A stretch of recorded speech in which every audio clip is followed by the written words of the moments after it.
Hello, I'm your everyday average Jonathan. Join me this week while I turn this and this into this, what I'm calling a Padawan's throwing spear.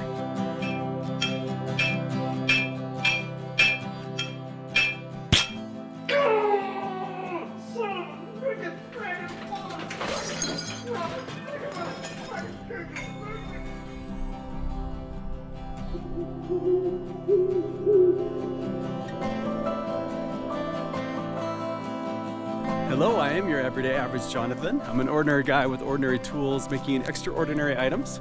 This week I'm going to begin a project which I'm very excited about and very honored at the same time. I wasn't asked to make this necessarily, but a friend of mine saw a build that I did where I made a Roman pilum, which is a Roman throwing spear essentially. And she made the comment of how much she would like to teach her young daughter how to throw a spear.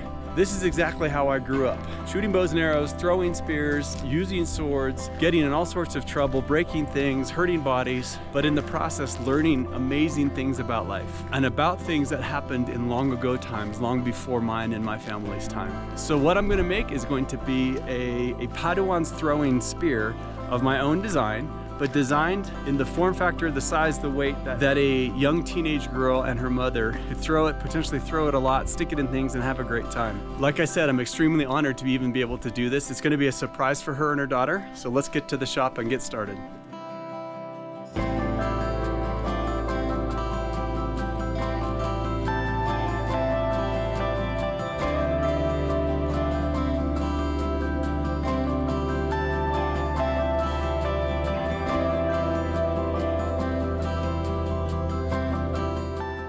I don't know where I came across this handle, this spear handle, but it must be 8 feet long, and it's just perfect to make a spear out of something with. It was probably for a rake or a shovel or something, but I just chopped it down to about 5 feet and got to work on creating this.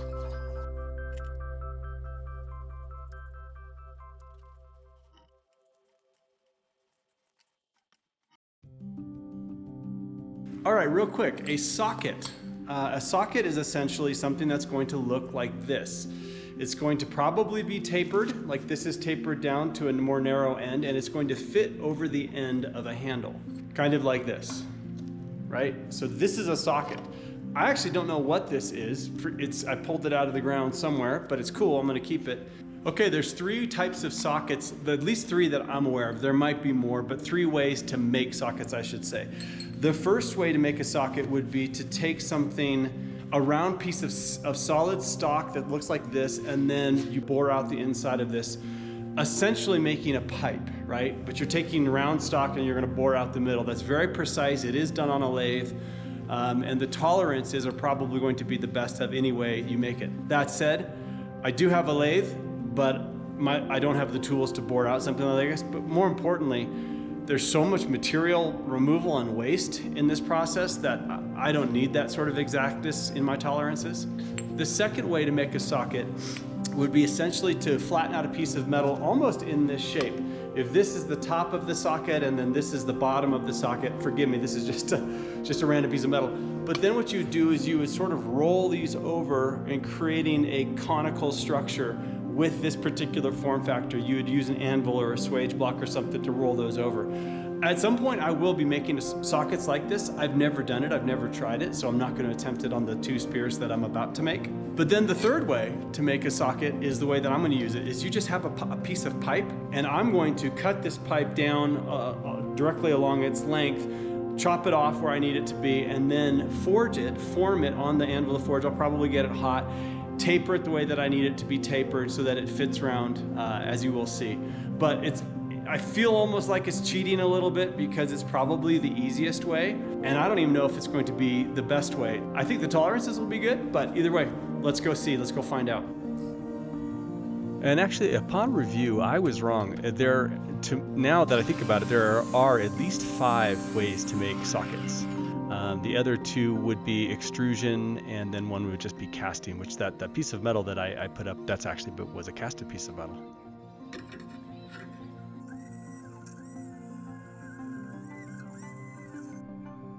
And this ensues the beginning of me getting pretty much everything wrong. I was hammering and opening up the wrong side right off the bat here. That's all right, I could still rescue that.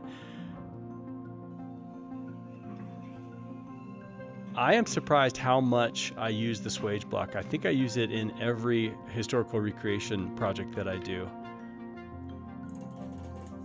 These little half circle grooves, they're perfect for making that shape and retaining that shape. I'm going to tack weld this so that I can then go ahead and bore out and widen out the other parts.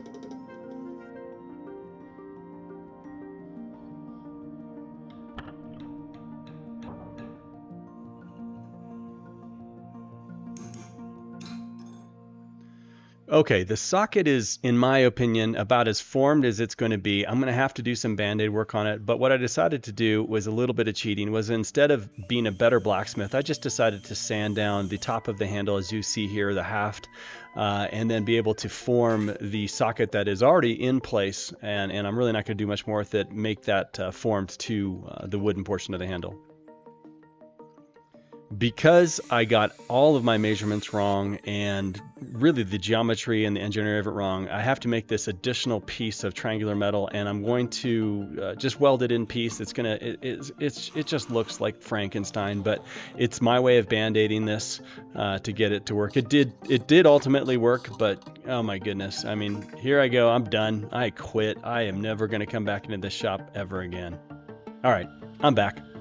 Just kidding. So what I'm doing now is just sanding off all of those horrific welds and making it into a uniform piece that hopefully, upon review, you can't really tell how much catastrophic engineering failures went into the making of it. I was shown a really interesting technique for when you're putting a socket onto a piece of wood, that you chamfer out the inside edge, you bevel out the inside edge, and what that does is it slightly compresses the wood more as you're putting it on versus bites into the wood. That edge, the inside edge of the socket isn't sharp anymore, and it just slightly compresses the wood, making it a tighter fit and keeping the wood intact. And hey, I made these tongs. You can probably tell I don't get to use them very much because they are, air quotes, blade tongs, but this is a blade. And this piece of iron that I have, this piece of steel actually, it's tool steel. It came from an old farm implement that I cut to pieces, but it's just the right shape. I did have to bend it out a little bit to get it to the correct size for the blade that I'm gonna make. And then I'm drawing out a piece, or attempting to draw out a piece of iron here to make the counterweight on the opposite end of the spear. I'm going to make a little bit of a spear point here too. I'm not very good at drawing things out, but I'm doing my best there. I don't know if anyone else does that trick. An old blacksmith friend of mine showed me that with the propane canister. As they start getting low, to take them upside down and shake them. It's probably completely dangerous. I've never really looked into it, but anyways, it does work. It reinvigorates the forge fire. And now once I've got this drawn out to a decent point, I'm going to go ahead and do what I often do, which is put a twist into this and give it a little bit of personality characteristic. I actually love the way this turned out. It's kind of a tapering twist. Now, because I'm not a better blacksmith who could just hammer out this shape, I do cut out pretty much everything and then grind them copiously on my grinders to make sure that they get to the shape that I want them. It does work. This plate, I do like the way that this particular profile of a blade turned out. If I had it to do over, I wouldn't taper the point so much. It goes from the base and it tapers actually inward before it goes out to the point. And that's probably, I was doing that for an aesthetic, but I look at that now and I think that's probably just a weak point in the metal. I didn't need to do that. All right.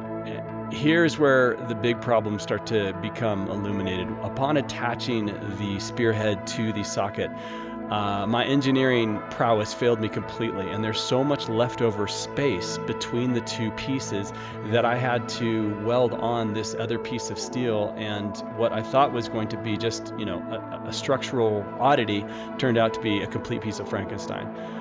I did oil darken these, I did quench these, as you see here. I did not capture it, but I like the way that blade kind of looks a little bit like obsidian almost.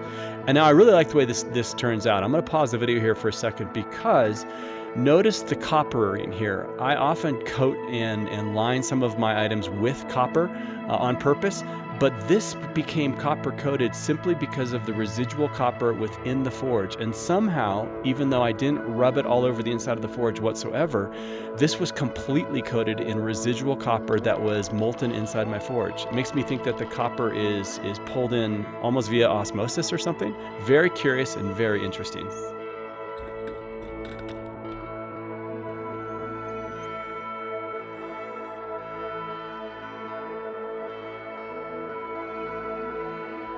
Like I said, I really like the way that spear point turned out on the butt end of this, and here's the front end. And I'm charring each piece of this where it attaches just because it protects it from the weathering a little bit more. It is something that does give it a little bit of more of an antiquated aesthetic, but there's a purpose for it as well. I did put one hole in the socket for this particular the top of the spearhead to be riveted into the wood. I was going to do two, but then I just saw a lot of examples of this with one particular rivet, and it was so tight on there anyways. I think that one rivet, which is a 16 penny nail here, one rivet will do just fine.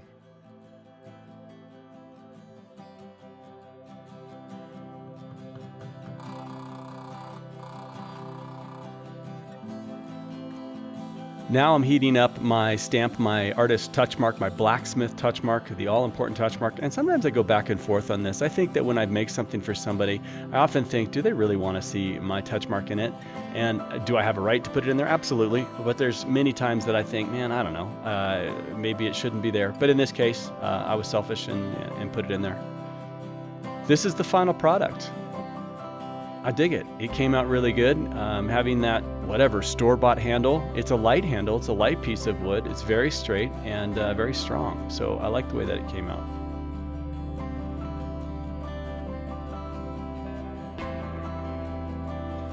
Before testing this, I needed to do one more thing, and that was find the center point, the balance point, and it needs to be just ever so slightly forward of the halfway mark. So that blue piece of painter's tape is the halfway mark on the spear, and so where it balances is just ever so slightly forward, and that's good. You want it to be slightly tip heavy because you want the tip to not go up in the air as you throw it. You want it to actually start to come down towards the target. And I decided that being that this was going to go to essentially a 10-year-old girl, that I wanted to put some sort of sheathing on it so that it just wasn't open flailing about as she walked through the woods, especially if she's with people around her. Because I know with my girls who are a little bit younger, if you give them something that's dangerous to carry of any sort, or even not dangerous to carry, chances are they're going to whack something that's next to them in the process of carrying it. I love copper rivets. They make my life easier. Anytime I use leather, I will use copper rivets. They do the job. They come with this little washer so you can sandwich both sides. You don't really need to do much in the way of setting the rivet or making it clean because it just looks good as it comes out on that washer. Every now and then I will use copper rivets in armor making as well. But the last thing I'm making here is I have this little piece of antler and I needed to make several buttons, actually 3 of them, out of this antler so that I could find a way to enclose that little sheath onto the spearhead.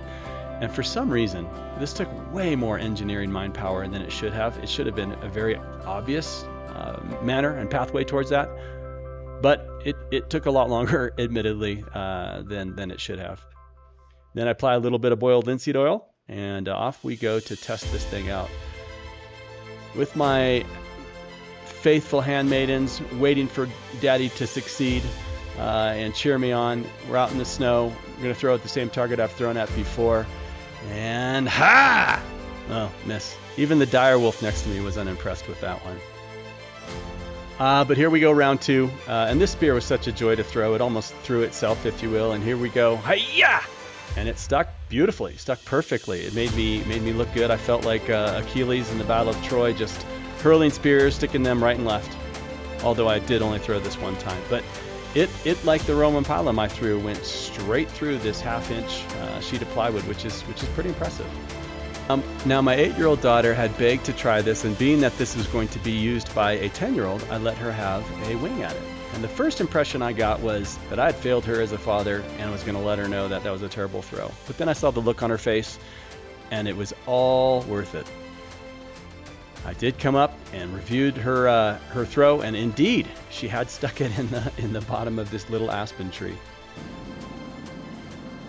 So one more heat treatment, because I just wanted to make sure that when this is thrown for real by someone who is going to use it with her daughter, that it doesn't bend, and then I have to bring it back and straighten it out. But I do like the way this turned out. I am proud of it. I think it's a great little throwing spear. There are a few areas that I would gladly change, though. All right, straight into it. That was an eye-opening project in 2 ways for me. The first way It highlighted 2 areas that I need serious help in, and probably just someone to mentor me, someone to coach me, which I'm actually in the process of looking for in a few areas. All right, first thing that I learned, and this is, honestly, this was just an embarrassment, just an absolute embarrassment to me, is making a socket. I've never made a socket before. I chose the easiest method that I could think of, and I screwed it up from the very beginning, pretty much to the very end. Now, is it functional? Does it work? Does it look the part? Yeah, it does.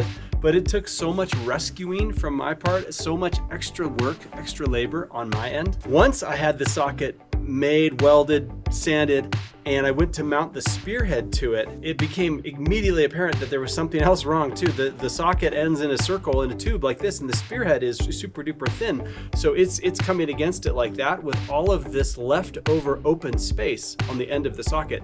I had to fill that in with copious amounts of welding, other pieces of metal structurally to make it strong, and every blacksmith and their mother would be laughing me out of this state at this point. I often joke that my welding takes a lot of grinding afterwards, a lot of sanding here, and this was probably the height of that shortcoming of mine. So I need to examine how to make a socket the same way using a pipe, but that closes down on the end so that I don't have to do all that crazy welding at the end. To be quite honest, it is such an obvious example of my shortcomings as a self-taught craftsman that I actually debated whether I was going to include that in the video because it was so embarrassing. But like I always promise, I'm not going to edit out anything. So there you have it. That was it. Second thing that I learned, and another reason that I've been reaching out to find some coaching, is that I don't think the heat treatment, the quenching went right.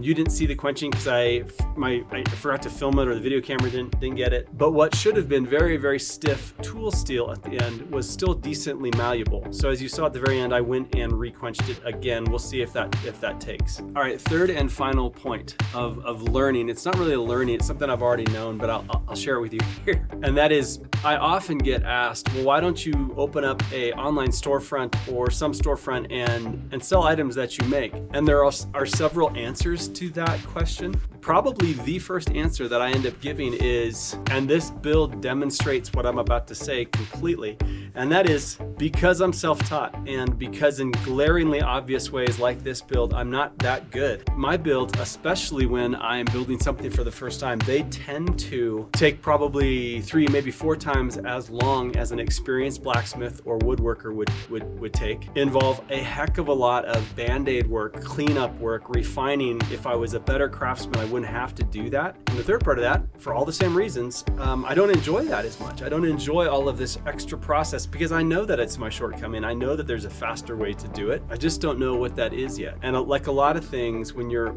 crafting something brand new, making something brand new, you're gonna probably suck at it at the beginning. And I tend to not stay with one thing for too long. I'll move on to something new and interesting and different. And therefore I don't really learn through repetition how to make things like a socket, how to quench better. So that said, it still works. It still looks pretty cool. I do like the way it looks. I like the way it functions. It's stuck right in the target. Hopefully if my friend and her daughter see the video of this build, it doesn't diminish what this implement, this tool, this weapon means to them or can be used for them. But that is part of the world that I delve in. I get to see my shortcomings quite often, and they do stick with me, but I'm a pretty competitive guy. I'm a pretty driven guy, so either I move on or I figure out how to make it work better. I did receive another commission for a battle-ready spear, and that's going to be my next project, and they have seen my videos, so they'll see this one, and they'll see that the build that I do, but so I had better tighten things up because this next spear isn't going to be a toy. It's going to be something that's legitimate for people that have higher standards. That's it for this week. I'm not certain exactly what project I'm going to start next week. It's probably going to be a woodworking project, something simple so that I can get past this, so that I can knock something out of the park and feel good about myself. But thank you for joining me. Have a great week. God bless, and we'll see you soon.